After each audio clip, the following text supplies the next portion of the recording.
Welcome, everyone. It's my real pleasure to start the webinar related to the mechanical circulatory support under the Birdwatch, sponsored by Serranas. It's really an honor to be part of this webinar with two friends. I will be chairing the webinar with my good friend Amir Kaki, who's working in St. John Hospital in Detroit, and with Nir Bazir, who's working in Henry Ford, also in Detroit, 10 minutes away from Dr. Kaki.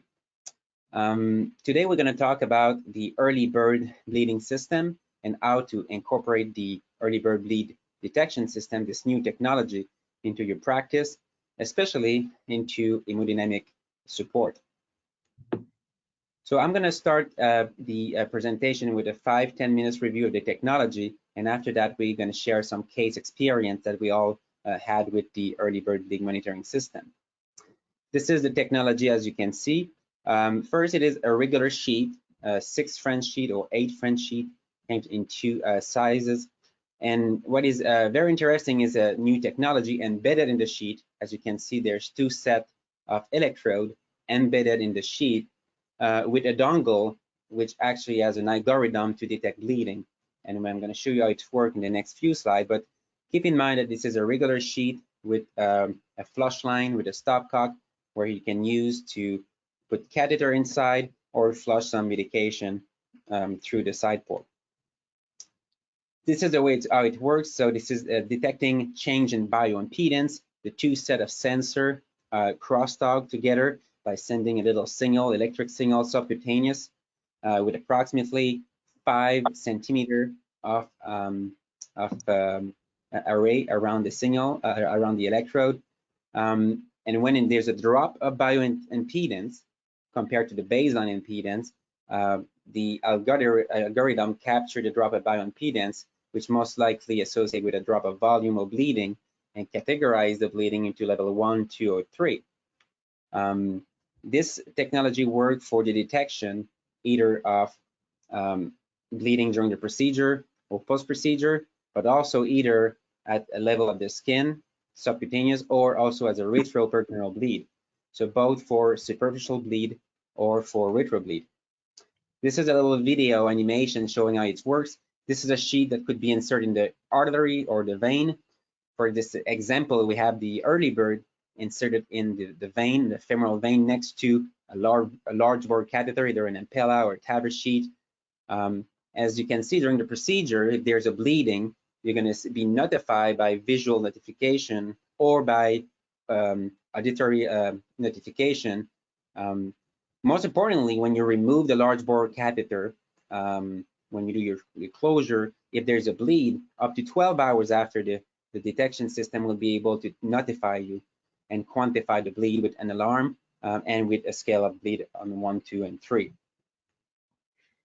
So this technology has been tested and validated first in animal. We did more than 40 animals, and we induced bleed either in the access site or retro. And the early bird was able to detect not only the onset of the bleed, but also the progression of the bleed. And we were able to actually model the decrease in bioimpedance with the volume of blood lost. As you can see here in this example of a pig, level 1 went up at approximately 40 cc's, level 2 approximately 150 cc's, and level 3 approximately at 250 cc's. This technology is now FDA approved and available commercially. And this is an example of a bleed. As you can see, level 1, 50 cc approximately. You see a small bleed, level 1 with the light on the sheet. Level 2, 125 cc's, and level 3, 209 cc's. And this is what is inside the device, what we call the bleed signature, where you see a depression of the bioimpedance signal, which correlate with the bleed. And what we realize is a drop of approximately 30% of the bioimpedance of the abdomen correlate to a blood loss of 500 cc's. Obviously, we validate this technology not only in pig, but also in human, where we did 60 consecutive patients undergoing a variety of large bore catheter procedure.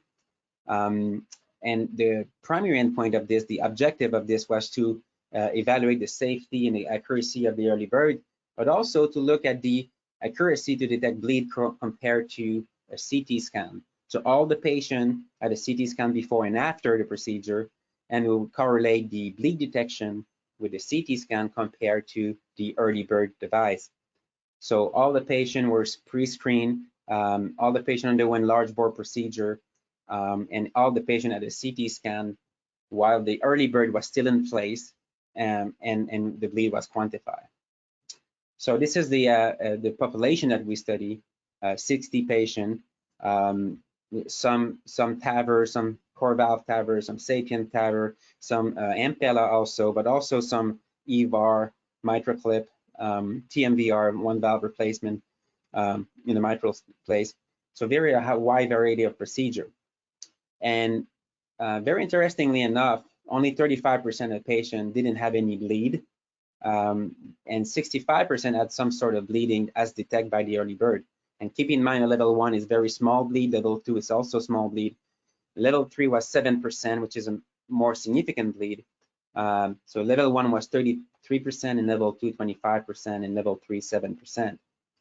What is very interesting is 1/3 actually of the bleeding occurred during the procedure, so 31%, but 70% of the bleed occur outside the operating room or the cath lab, occur in the recovery, 2, 3, 4, 5 hours after, which I'm sure we're going to discuss it with the panel, is interesting because safety of a procedure is not only during the procedure, but also extend in recovery.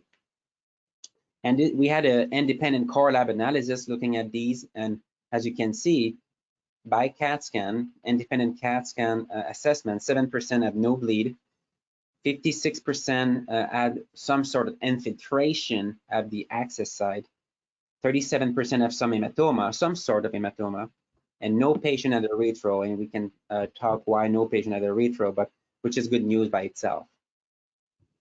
And really the primary endpoint of this study was to validate the early bird as a good surrogate to diagnose bleeding as compared to the CT scan. And the primary endpoint was met, a kappa, which is a strong correlation of 0.84. So the level of agreement with the CAT scan in the early bird was very good, with a very good sensitivity and specificity across the board at different level. So the early bird was succeed to detect bleeding and had a strong level of agreement with the CAT scan. Now I'm going to switch gear and show you some case example that we did at Morristown Medical Center. The first case is a case that I really like because I think it's embodied really a great use of the early bird, what I call a safe single access Impella PCI. I'm a structural guy also, so I do a lot of TAVR and VAV. So that was a 65-year-old male with a very low AF of 20-25%, 3 vessel disease, mainly involving left main LV, COM, and severe AS. So we start the case by putting a 6 French Serranas in the vein, as you can see here, next to the artery. And we did first a BAV, a balloon valvoplasty, with a 14 French sheet, because we use a 24 balloon, with a great reduction of the gradient from 55 to 15. Then after we did a single access, and Dr. Kaki and Bazir are the expert on that, but I learned from them, and I did also a single access through the Impella sheet with a 6 French long destination hydrophilic sheet, and always under the bird watch with the Serranas in the vein. And this is the case, probably a simple and boring case for Amir and Bazir, but distal left main, also CERT, mid LAD with a low EF. So did the usual DK crush of left main LAD CERT, 1 stent in the OM, 1 stent in the mid LAD, a provisional of this big ramus, which for 85 years old, believe was a satisfactory result, a very dominant CERT. Then after that actually came the removal of the Impella under the bird watch, and that's what is important. So the bird, actually early bird, when I remove the Impella, is still in the vein, and can help me and tell me if there's a bleeding, because sometimes we believe we have a successful closure, but there's a bleeding in the retro.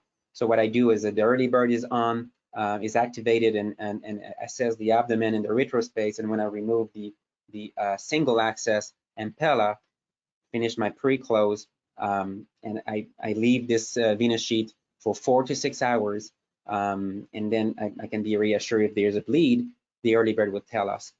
As you can see on the right, there's one light, which means actually that there's probably 50 cc's of blood accumulated around. It happened when I removed and I was doing the per close. But then after that, it's important, there were no progression. So meaning that the impedance stays stable and there were no progression. So I kept this device.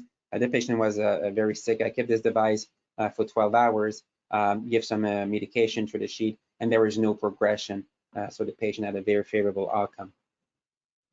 Another case here that illustrates, it's a TAVR case, but also illustrate how we can use this device.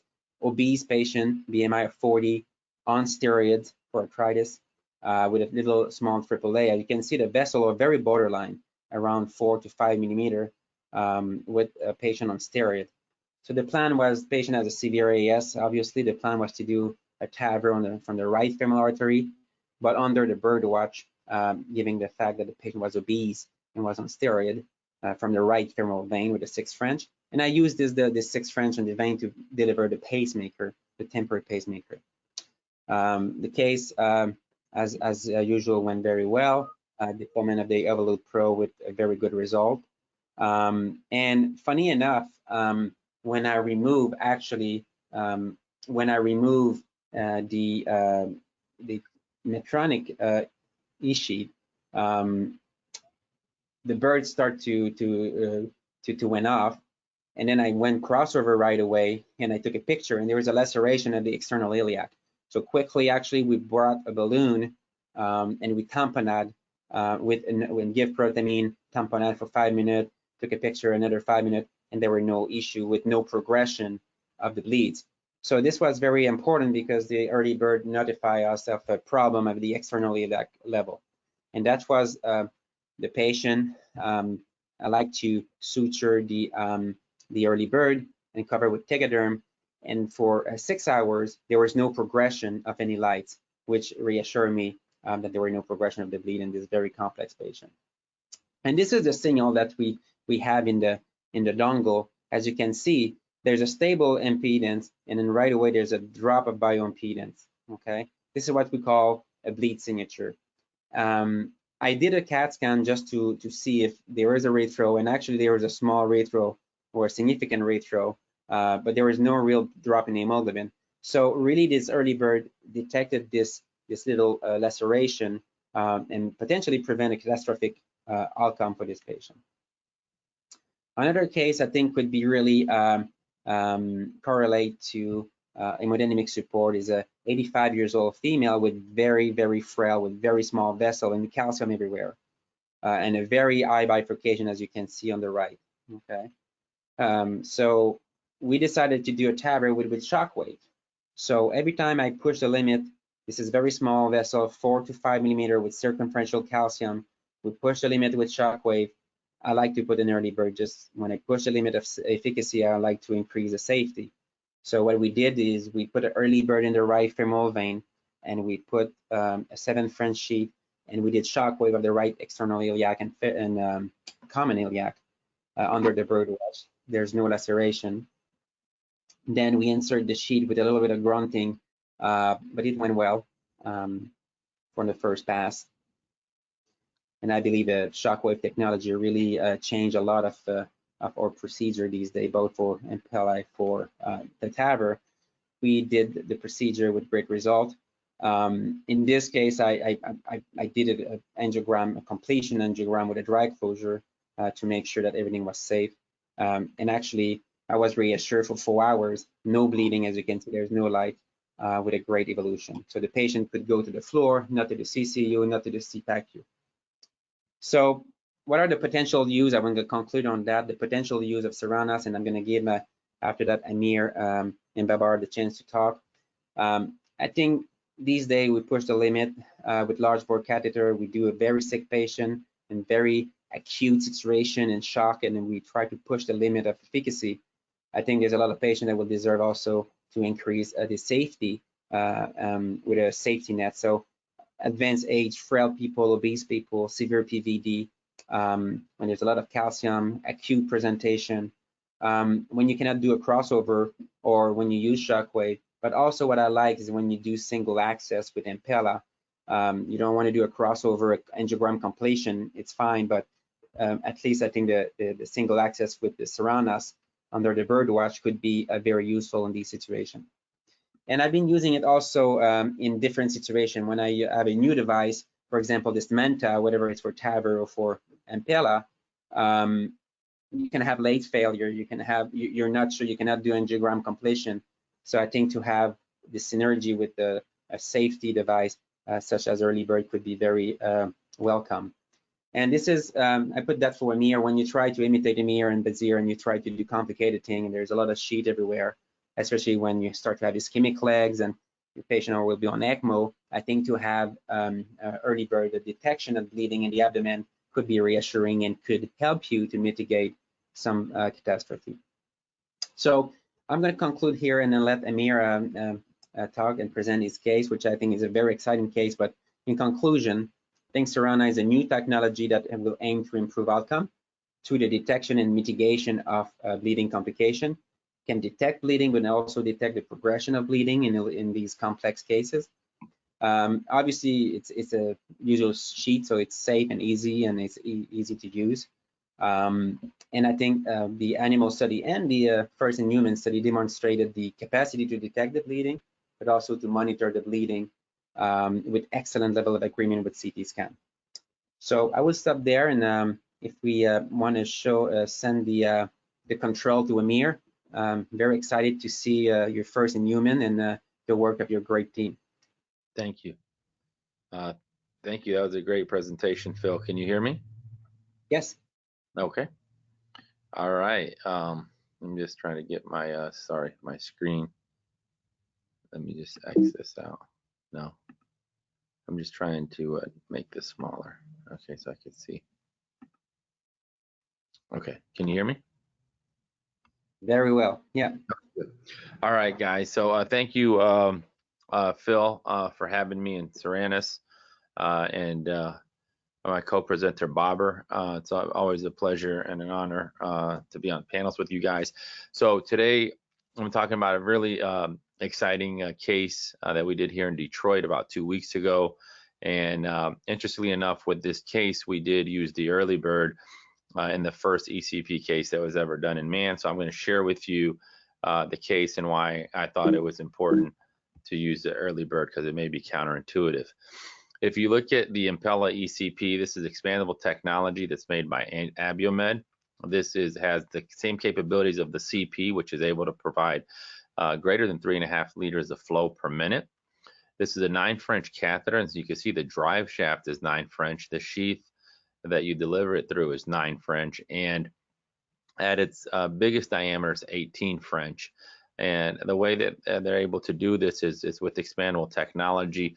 It's much easier to explain if you see it, and so in the presentation we'll show you how and when the device expands.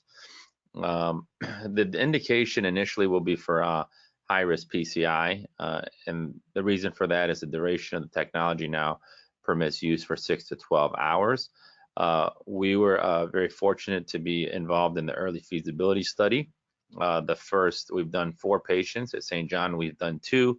Dr. Tim Smith in Cincinnati has done 1, and to date, Naveen Kapoor at Tufts in Boston has done 1. So we've had 4 cases, all of which have been successful, and the device is performing to its expectations. After this initial safety feasibility, there's expected to be a clinical trial, and I think Bobber and his team at Henry Ford are a part of the safety feasibility as well. So that's kind of the basics, and I'll be happy to try to answer some questions if we have it. Basically, this is our case from 2 weeks ago. A 79-year-old gentleman. He has a past medical history of coronary disease. He's had PCI in the past. He has carotid disease, potpourri of risk factors that you'd expect, including hypertension, dyslipidemia, and anemia. He went to the catheterization cath lab. He went to the cath lab and had diagnostic heart cath about a week or 2 prior to this procedure. At that time, he was diagnosed with bifurcating left main disease. Cardiac surgery was consulted, They deemed him to be high risk because of his age, his comorbid conditions. However, they did not deem him to be prohibitive risk. Given the risks they gave him, the patient refused surgery and opted to undergo high-risk PCI. So that's kind of the background of the patient. Our access points in the procedure, in our standard fashion, we get large bore access with image guidance. In this particular case, we use the right common femoral artery. It was pre-closed with the 14 French sheath. So you may be asking, why are we using a 14 French sheath? In the first case, the FDA required this so they could evaluate the expandable part of the technology when it collapses. Our subsequent case was a 9 French case with a true 9 French sheath that was closed with an 8 French angioseal, which we could share with that as well. We did it is our practice to use right heart cath on all patients who undergo high-risk PCI and shock with any mechanical circulatory support device. So it was not a deviation where we would put a sheath in the vein. So we had an 8 French femoral vein sheath, which happened to be the early bird, and the early bird sheath provided a sheath for the right heart cath and monitoring post-procedure, which we'll share. The PCI was done 7 French with 7 French femoral access, and this is just a slide showing how we get angiographic guided access on all of our patients. The Impella ECP was advanced through a dry seal. It was a 14 French dry seal into the ventricle without a wire. So that is the design of this technology. You know, we're all used to having a wire in the Impella 2.5 and CP experience. This actually does not have a wire port, so it's a pigtail. And I'll show you how it works and how it crosses the valve.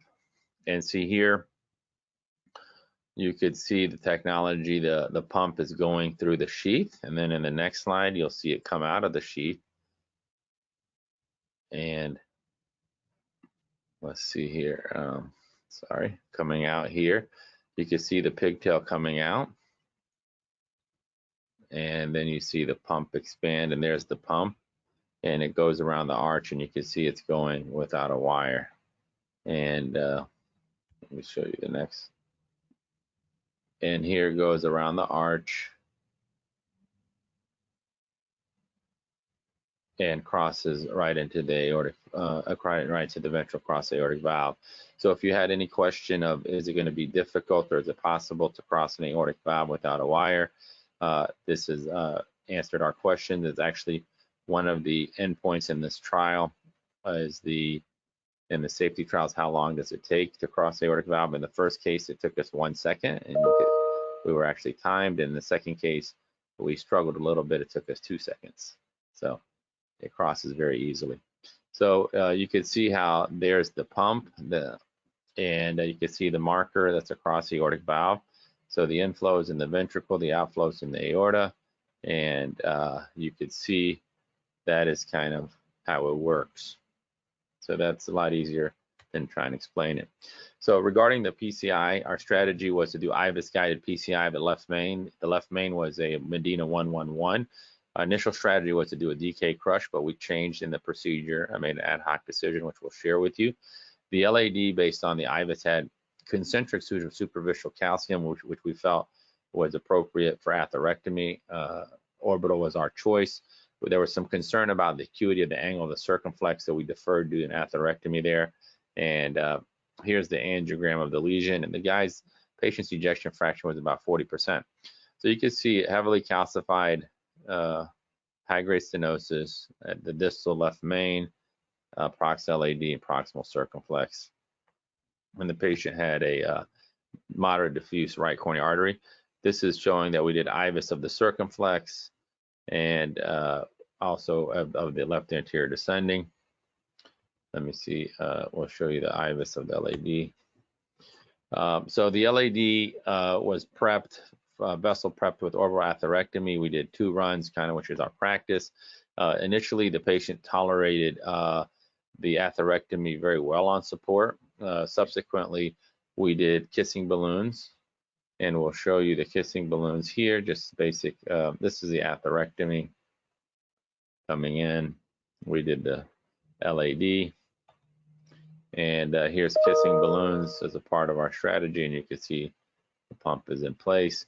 Initially, we were going to do a DK crush, but what happened is after we did our angioplasty, we had we had actually stent-like results in the circumflex and the LAD, and it was, we were kind of contemplating should we use stents, and we had a conversation. We thought the durability of our result, particularly the left main LAD, we were concerned about the long-term durability. So we did an audible, and we decided to do provisional with the left main to the LAD followed by optimization. And what happened here is we'll show you is after we did all this, we had, and I just wanted to show this because at the beginning, we didn't really challenge the pump and the patient, but after we had some comfort, this is probably about an hour into the procedure, and we were getting good flows from the pump. We did a prolonged inflation and the bifurcation of the distal left main and prolonged to 60 to 90 seconds. And we watched the pulse pressure drop. And Barbara, who does a lot of research on this, so we lost pulsatility, but we had a good mean arterial pressure, and the patient was dependent on the pump briefly. And that was our test of the pump, and it worked really good. And we were getting over 3.5 liters of flow, so we were very happy with that. If you look at our result, the left main LAD result was beautiful, and we did have a residual stenosis, which you could see in the ostium of the circ, which we contemplated doing a stent, but we decided to do an FFR, and after we did FFR, it was negative. We actually did IFR and opted to leave it based on the physiology. So then we removed the Impella CP. So how do you remove this? You pull it back, and you can see it collapses right into the sheath, the entire catheter. There you go. And that's how it comes out. Large bore sheath removal was used using pre-close, and we use standard dry closure balloon tamponade. We do a completion angiogram, digital subtraction on all our large bore cases. And in this case, we did the bird watch for post monitoring, and with, the bird watch was described by Philippe, where we actually activate the device after we have hemostasis in the large bore access site, and it's used to monitor the patient in the holding area for 4 to 6 hours post. And this is our standard completion angiogram showing no evidence of extravasation. So we have good hemostasis, no flow limiting dissection or thrombosis in the large bore access site. And you can see the early bird sheath that's in place in close proximity in the vein that's proximal. So how did the patient do? We watched this patient with the bird watch for 4 hours in the holding area. The patient went to step down as opposed to ICU, which right now is a challenge, at least at our hospital where ICUs are full. And you could rest assured in a high-risk population, if you're concerned about bleeding, which was our standard, we would send patients to the ICU. With the early bird, we were confident that the patient did not have a bleed, and the patient went to the floor. Our patient went home shortly after his procedure the next day. Actually, I think it was 2 days after the index procedure. And I saw him actually in the office this week. He reports that he's feeling great and has done very well. This is the first case. There's a lot of people there who you may be familiar with. All these people contributed in one way or another, either clinically to the case or involved in the research. This was the first in human experience with the Impella CP. I think this is a major breakthrough as we broke the large bore barrier with mechanical circulatory support.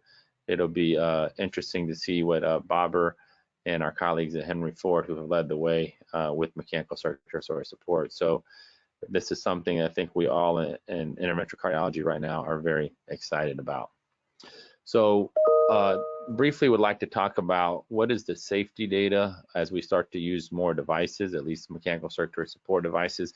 If you look at vascular access complications and bleeding, they're actually pretty low in the high-risk PCI setting. But look what happens as we start to see patients who need these technologies in the setting of STEMI and cardiogenic shock. And if you look in the cardiogenic shock population, particularly with large bore devices, you see with the ECMO, major bleeding is reported up to 41% of patients, and vascular access complications up to 17.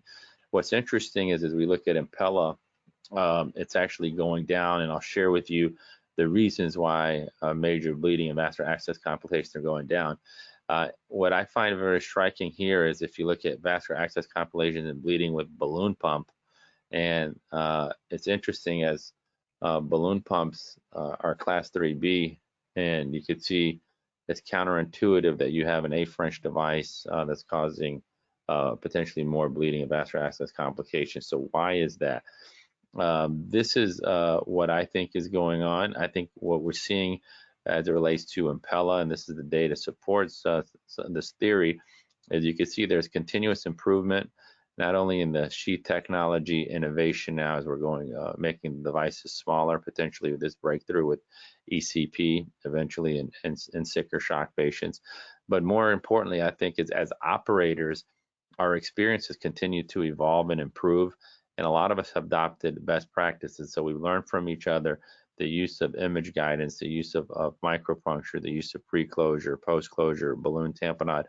All of these nuances have really improved our outcomes, and you can see the slope of our outcomes continues to improve. That being said, it still continues to be bleeding. It still does exist, although it's significantly improved, and there is always room to improve these complications.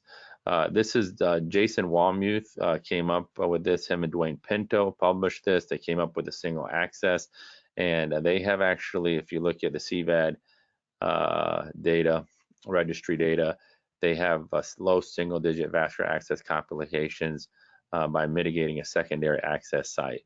So this is a really good practice that is being adopted. It's very innovative, mitigating the need of another access point. And I think that there's going to be an opportunity in patients who get single access. Some of the limitation that I've always felt of single access was we weren't performing the inability to perform a final completion angiogram. I know Jason and some other operators are able to do that, but the majority of operators who use single access are not able to do a completion angiogram at the end of their procedure. And that may be a good opportunity for those patients, despite not having the completion angiogram, to use the early bird so we could watch these patients for potential bleeds. I think the early bird provides us an opportunity to to detect some of this bleeding early, and it has potential to add safety, especially in the current era that we're in interventional cardiology, where we're routinely doing large bore procedures, be it with transcatheter aortic valves, mechanical circulatory support devices, the Impella family of devices, and the rise of ECMO. So that's it for my presentation, and I'll turn it over to Philippe and Babar. Thank you so much, Amir. While Babar, you get ready, I have a lot of questions for you, Amir, but just want to remind the attendees, if you have any question at any time, please type your question in the question section in the tab, and we'll be happy to answer. Congratulations, Amir, for this first in human. Yeah, thank you. It was a big team approach. You know, Dr. Schreiber was a co-operator. Dr. Lalonde, we have an awesome research department. Abiomed's research team were really fantastic, and so it was a collaboration with a lot of people, but we were honored to have the opportunity to do it. Okay, Babar. All right, well, you know, always tough to follow both Philippe and Amir, so I'll get right to it. Describe here a case of high-risk PCI with early bird. These are my disclosures. So this is an 83-year-old male. His STS score was 15% for mortality and 39% for morbidity and mortality. He had severe mitral regurgitation, an EF of around 50% with a flail, P1 and P2 leaflet with holosystolic prolapse. He had an ERO of about 45 millimeters squared. He had 3-vessel coronary artery disease with a syntax score of 38 and significant peripheral arterial disease. He had prior right iliac stenting, left popliteal PTCA, and a left toe amputation as well. These are the angiograms for the patient. You can see heavily calcified vessels, kind of a 99% stenosis of the LAD with diminished TIMI3 flow. And then original hemodynamics performed at that time revealed a right atrial pressure of 11, a wedge of about 20, cardiac output of 3 with an index of 1.8, but essentially was normotensive with heart rate into the 90s, and so reasonably well compensated given his current circumstances. He presented as a NSTEMI with rising troponins, but was chest pain free on the table at this time. He was evaluated thereafter by surgery, felt to be a poor surgical candidate due to his peripheral arterial disease, as well as his overall risks. And so then the question becomes, how do you treat this patient? So, we work in a multi-collaborative approach, a multidisciplinary approach at Ford, similar to the way that Philippe and Amir do as well. So this case was originally started with Dr. Pedro Villablanca, who's one of our structuralists and does a lot of structural work.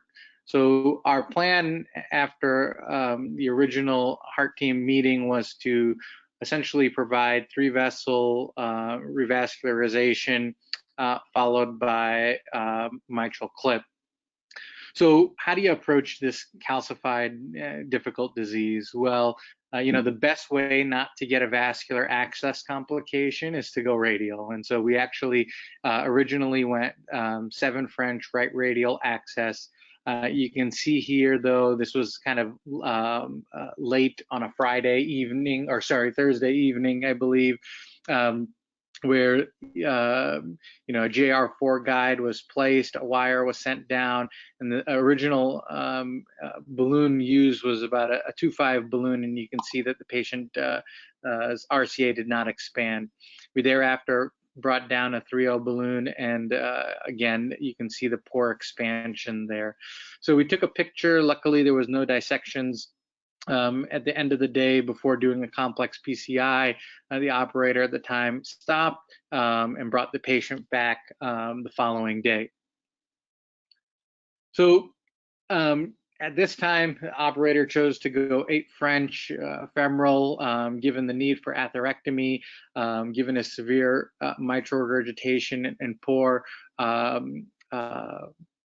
cardiac index. He originally, started with a balloon angioplasty of this kind of crushed right iliac stent that you can see. So that's a 10-millimeter balloon, kind of followed by 8 by 45 millimeter bright tip. You can see an angiogram of that iliac, really kind of very significantly calcified, but we were able to get the 8 French guide past the stent and ultimately performed pretty routine angioplasty without the use of hemodynamic support, with atherectomy followed by image-guided PCI, with a very reasonable and acceptable result. Now, the patient did become mildly hypotensive during this stage, but again, did not require support, and the procedure was stopped here, and the patient was brought back subsequently for intervention of his left-sided system. So let's go step by step with how we approach access in these complex patients. So it's heavily calcified, a crushed stent already in the iliac. We do everything, as Amir mentioned, with image guidance, both ultrasound and fluoroscopy. So we use micropuncture, get mid-femoral head access. We deploy the percloses actually under fluoroscopy as well to make sure that we're in the right spot. The bifurcation on the right-hand side was actually high, so we intentionally chose to access in the mid-femoral head, which will be in the SFA. Given that, we decided to use the left side for the Impella sheath.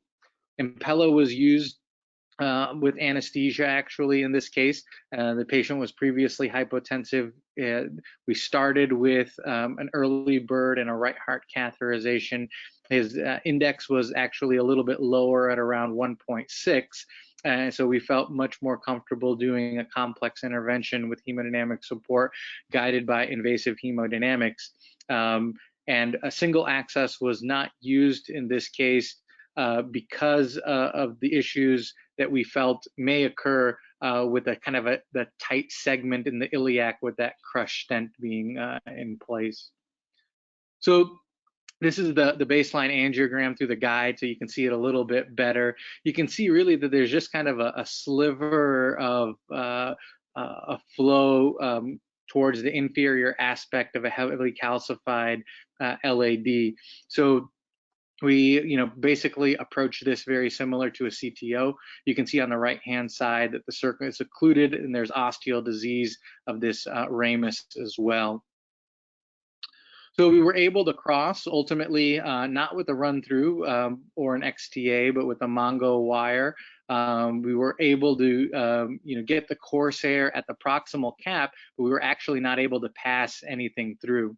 We ultimately brought a sapphire balloon down and inflated it to 20 atmospheres, but unfortunately, even the sapphire balloon did not go. But the sapphire did allow for us to actually bring down a turnpike LP and be able to spin it past the lesion and basically exchange out for a rotofloppy wire. And then you can see here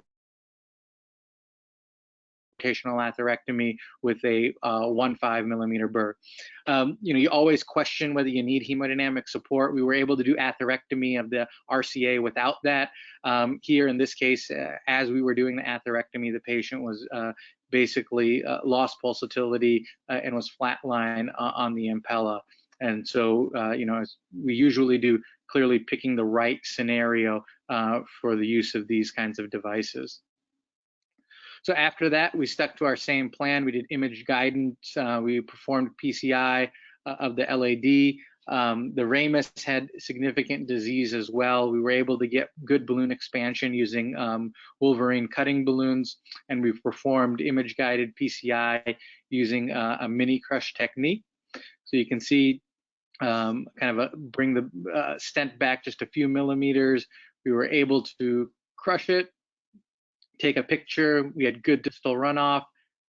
We were followed that by crushing the stent, recrossing. Recrossing was a little bit challenging and required the use of a microcatheter. Final kissing sequentially followed by pot. And you can see a very reasonable result. You can see that there's a kind of a extra dissection that you can see that formed in the proximal LAD, but that was all covered with stents and really good outflow, and I think a very reasonable result.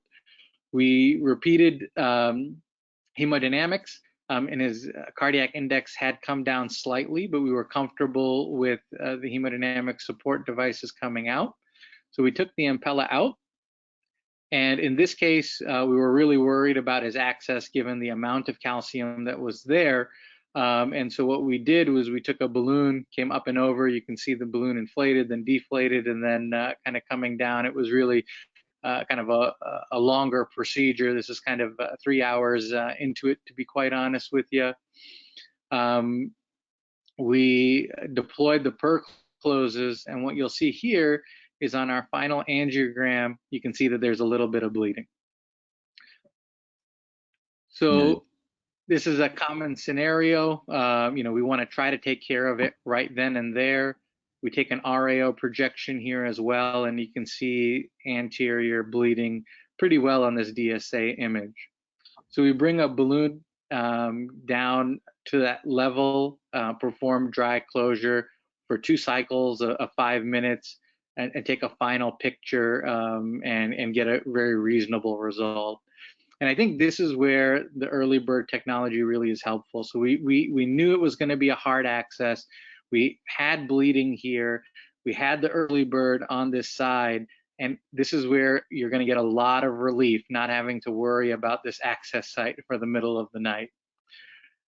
Just to show you, we actually do take pictures of even our single accesses. So the way that we do this is after the PER close is tied, as we did in this case, I just bring the microcatheter sheath in and take a final picture. And then after I see that, there's no dissection and no significant bleeding, I'll just cinch down on that PER close a little bit. So the patient did really well. hasn't had any hospitalization, no plans for or with plans for outpatient mitral crypt.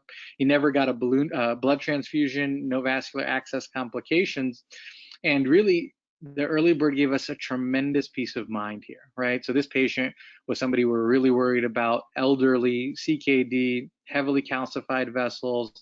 We already saw the bleeding after the PER closed, and we really felt that we got a good outcome for this patient with the help of the early bird.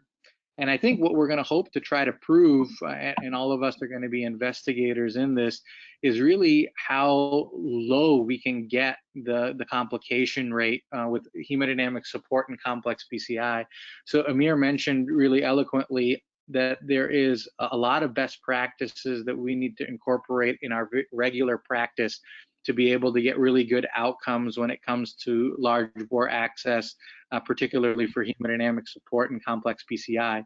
And I think one of the ways that we're going to drive complications to really consistent levels of, single digit, hopefully less than 1 to 2% complication risk is really with the use of technologies like early bird. So we're in the process right now of finalizing what we've called the Safe Chip MCS trial. And the objective of the trial is to really establish the safety of complex PCI when using hemodynamic support. Hemodynamic support will be with both intra-aortic balloon pump and Impella. It's a prospective single-arm study. We'll be, focusing mostly on transfemoral access for the study, and our goal is to enroll 300 patients at 15 sites.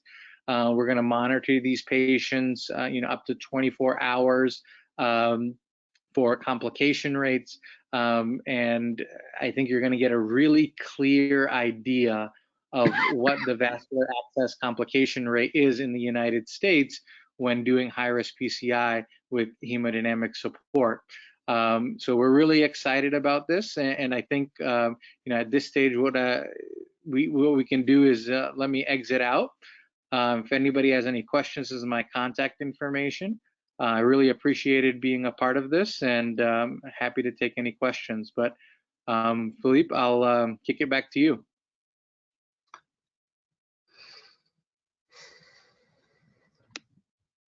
Phil, I think you're muted. All right, thank you so much. Thank you, Amir. So thanks both of you for a great presentation. I think both of you illustrate some great use of the early bird.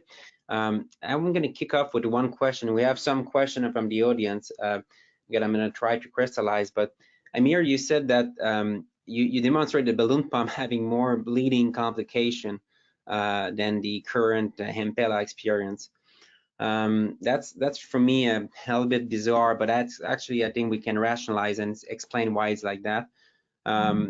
One of my thinking is not to see all the patient through their procedure and say, oh, we should use the early bird on ECMO or Impella, but more see in which patient we can help. I mean, balloon pump may be sicker patient, may be used by less experienced operator that don't have the confidence to use Impella and start with a balloon pump. So when I was listening both of you, actually, I think that the use of the early bird should be tailored to patients. And if you have suboptimal closure device or suboptimal access or patient that use a balloon pump where they are very sick, we should not hesitate to use some safety device. So what is your thought about that? Yeah, I mean, I think this reinforces the notion that we as an interventional cardiology community need to evaluate ourselves, and we need to be critical of our own abilities and skills. And this is I say this in a positive way, but oftentimes devices are complications are attributed to devices, and sometimes it's actually us as operators and our shortcomings. And the question of why is that paradox where you have balloon pumps patients who have higher bleeding rate? My personal this is my opinion, and what I would surmise is that what you exactly said is balloon pumps probably were going into sick patients just like Impella and ECMO would be going into, but it was probably in operators who were not adopting best practices and may not have a lot of experience. And so we all know that the best practices with it when it relates to Impella and TAVR. Now, most people are adopting it, particularly the higher volume sites and operators, where we have standardization of. You saw how Bobber got his access, image guided with ultrasound plus fluoroscopic guidance, reassurant final completion angiography. This is done routinely in almost all large bore cases. I'm not sure we're doing that with balloon pump cases and so forth. So I think the messaging should be, the technology is going to continue to evolve, but can only get so good. There's a limitation, and then the remainder of it, I think, is dependent on us as operators and using best practices, mitigation strategies, which is early bird and all these things. I think I'm optimistic, and Bobber's trial that he mentioned will answer these questions, and I'm optimistic, as Bobber mentioned, our target goal should be very low single digits as an interventional community for these technologies and procedures. Yeah, so one question I'm going to ask Babar, and Amir, feel free to also to comment, is a lot of time we see these patients coming from either other centers or Impella or hemodynamic support done by colleagues, no pre-close, access that is maybe not optimal.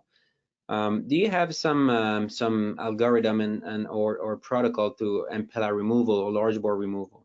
I feel that sometimes we're in front of the fait accompli and how to mitigate, because the access, I think we can become very good, but after that the removal of the large bores with closure device that's failed sometime. What is your protocol, Babar, when you have a large bore catheter remove?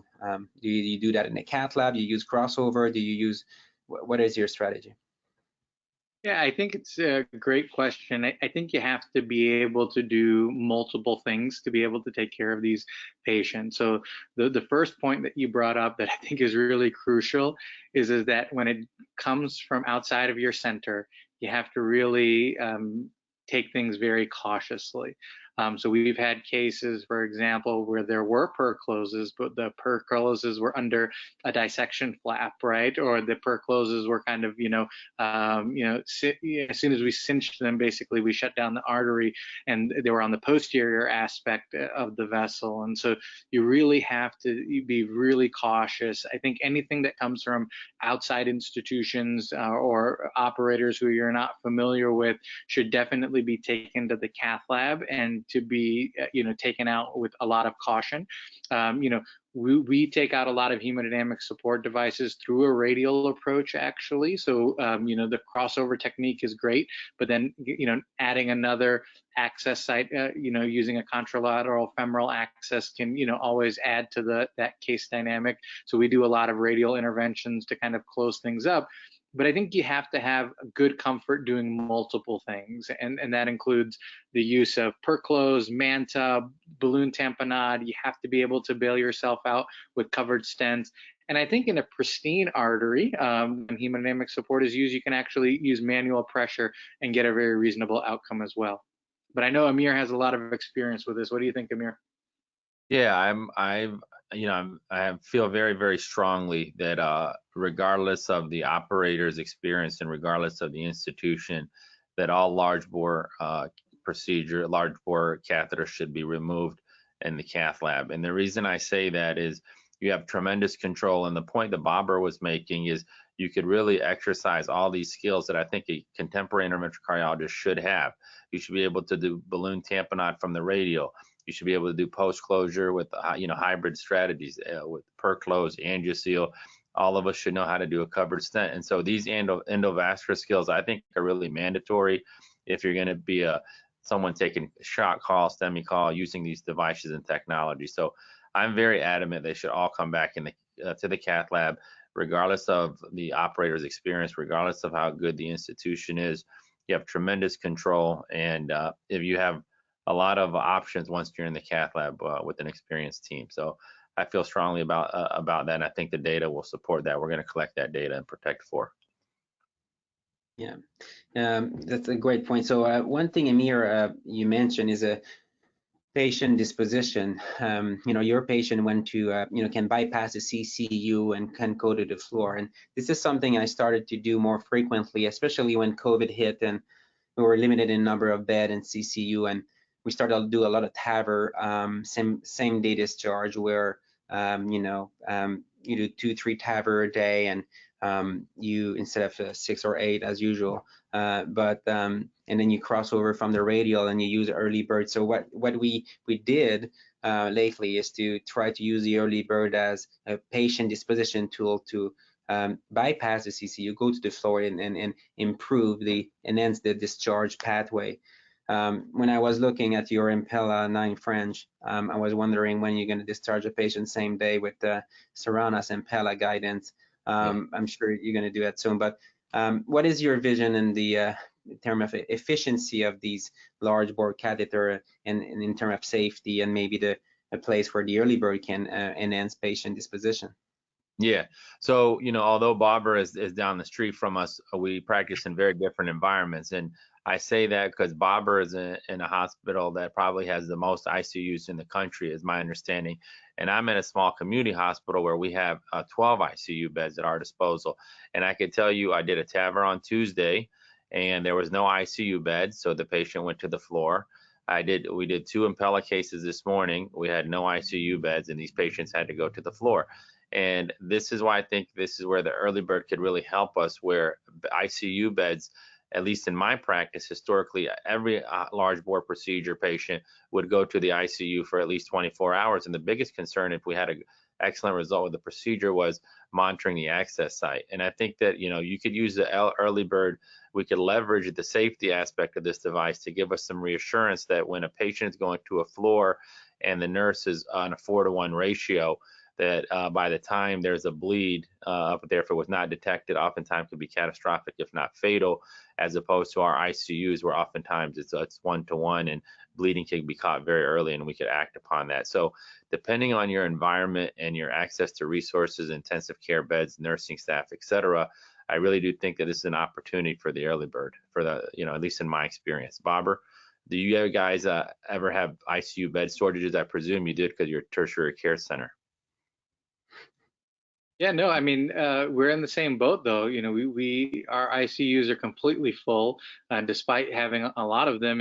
It's still the same kind of process, and I think that just generally we have to really, there are patients who need the ICU, and they should go to the ICU. But there's a lot of these patients who are just sending there for monitoring, and Right.